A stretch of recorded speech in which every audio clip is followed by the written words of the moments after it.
Hello friends, in this lecture we are going to discuss about the absorption mechanisms.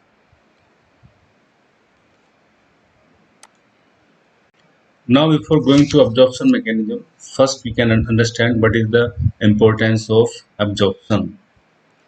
A drug injected intravascularly or intravenously directly enters the systemic circulation and exerts its pharmacological effect.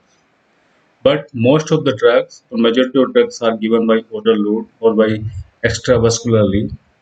Such drugs can exert their pharmacological action only when they come into blood circulation from their site of application, and these drugs can come into the blood from their site of application by absorption mechanism only. So absorption is very important. If absorption will not be there, then drug will not come into the systemic circulation and there will be no pharmacological action. So this is the definition of absorption. The drug absorption is defined as the process of movement of unchanged drug from the site of administration to systemic circulation.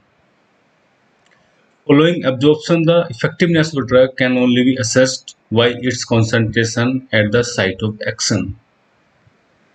But to measure the concentration of drug at the site of action, it is very difficult.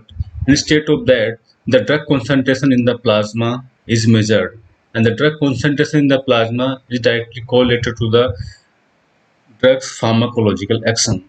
So the more emphasis will be given to the gastrointestinal absorption of drugs because most of the drugs given by oral route only. So more emphasis will be given on GI absorption of drug because most of the drugs given by oral route only. So for drug absorption, distribution and elimination, the drug has to pass through the one or more biological membrane or barriers at various locations, and such a movement of drug across the membrane is called drug transport. Now this is the classification of absorption mechanism. Basically three absorption mechanisms are there, that is transcellular, paracellular and endocytosis. So this transcellular is also known as intracellular and this paracellular is also known as intercellular. So these are two confusing words. Should differentiate properly that intracellular or intercellular. Again, this transcellular is classified into two types, that is passive diffusion and carrier mediated transport. And this carrier mediated transport is again classified into two types, that is facilitated diffusion and active diffusion. Now this paracellular or intercellular is also known as pore transport mechanism, and this endocytosis, it is again classified into two types, that is phagocytosis and pinocytosis. So now first we can understand the difference between these three mechanisms. So this first one is, this is your transcellular, where the drug movement occurs through the cell membrane.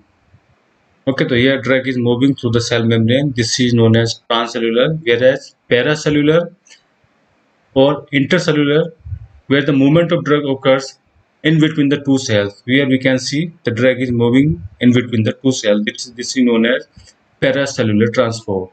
And the last one is endocytosis. This endocytosis is also known as vesicular transport. In this, the drug molecule is engulfed into the cell membrane. So here, these drug molecules are engulfing by the cell membrane and it is transporting to one place to another place. The basic difference between paracellular, transcellular and endocytosis drug absorption mechanisms. So now in this we have to discuss in detail about the passive diffusion. So this passive diffusion is also known as non-ionic diffusion, and approximate more 90% of drugs are absorbed by this passive diffusion only. So this passive diffusion is most important mechanism of drug absorption.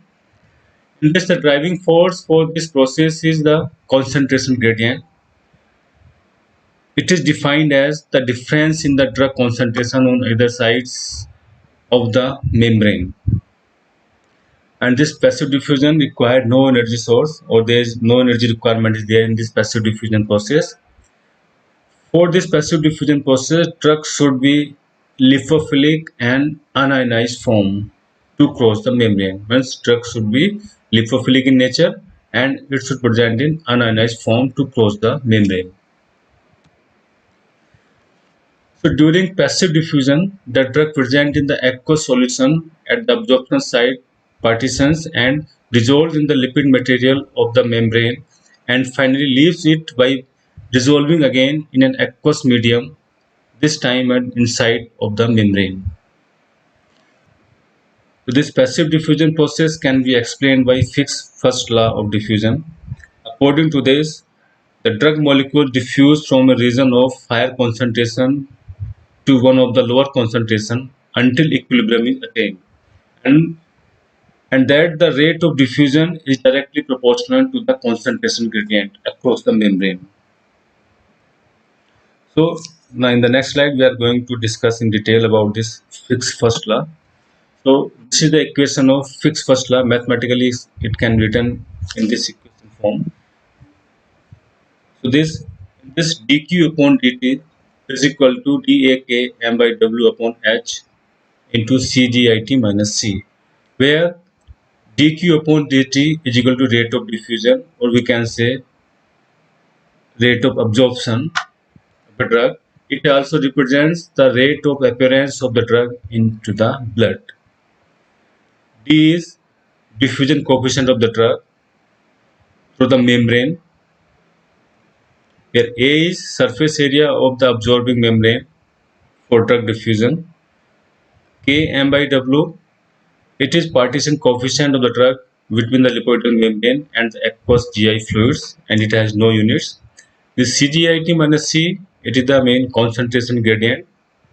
It is a difference in the concentration of drug in the GI fluids and the plasma called as the concentration gradient, where H is the thickness of the membrane. So by this equation we can see this rate of diffusion is directly proportional to the diffusion coefficient of the drug and is directly proportional to the surface area of the absorbing membrane. So here where the surface area of the absorbing membrane will be more, there the rate of diffusion will be more. We can see in case of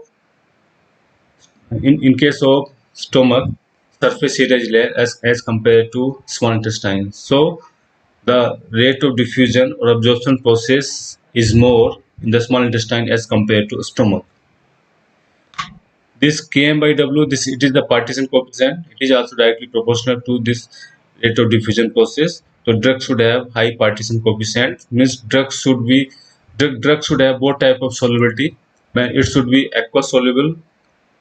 It should be hydrophilic, and the drug should be hydrophilic and lipophilic in nature, where H is the thickness of the membrane. So if the thickness of the membrane is more, then rate of diffusion process will be decreases.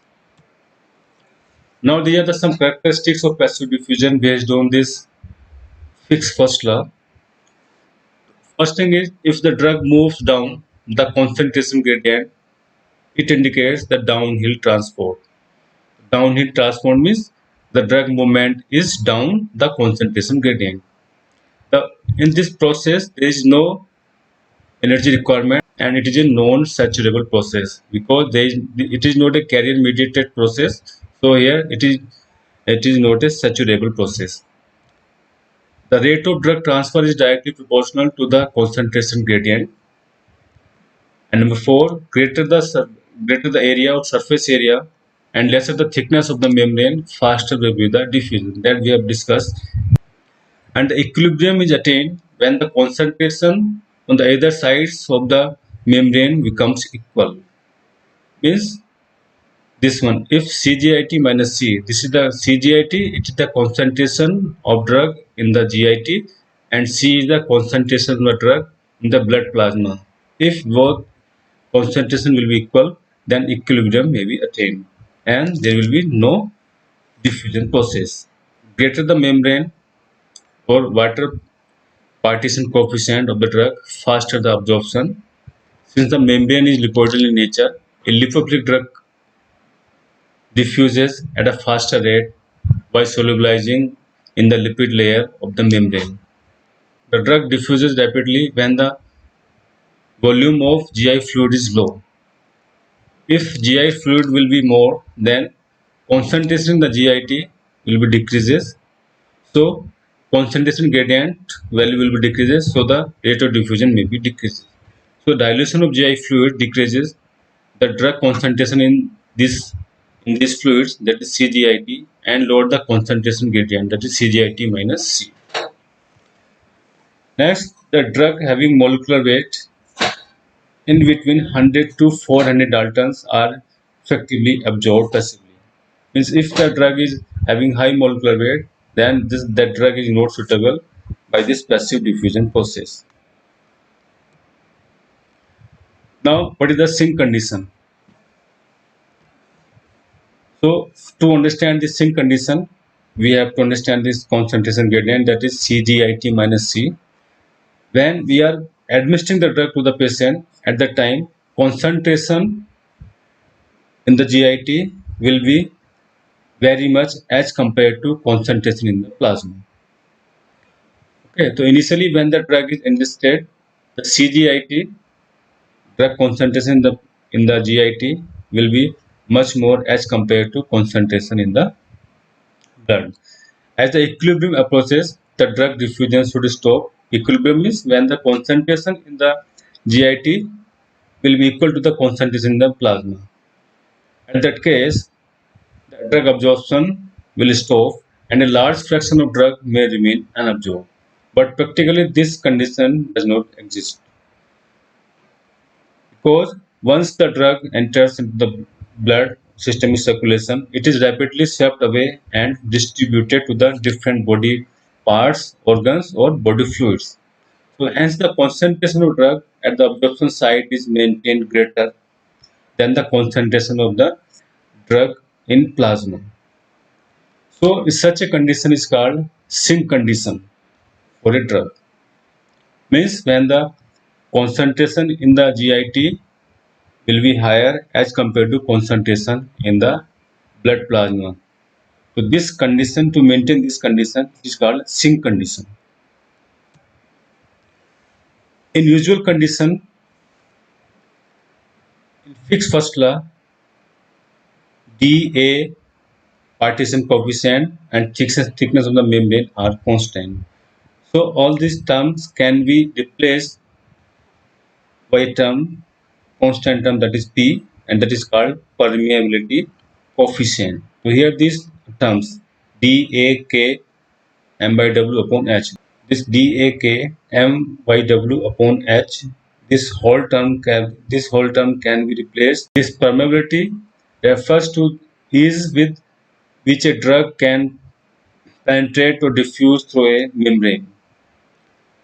Moreover, due to the sink condition, the concentration of drug in the plasma C is very small in comparison to CGIT. You can say we are modifying this fixed first law by placing a p value instead of this whole value, because these all are constant. And this CGIT minus C, this concentration gradient, here the plasma concentration C, plasma concentration in the blood can be considered 0 in comparison to drug concentration in the GIT, because drug concentration in the GIT is very higher as compared to concentration of drug in the blood. So this C value can be taken as 0. So this equation may be simplified to this one, dq upon dt is equal to PCGIT. So this is the final equation for passive diffusion. So according to this equation, we can say this passive diffusion follow the first order kinetics. Means if the concentration of drug in the GIT is more, then the drug absorption will be more.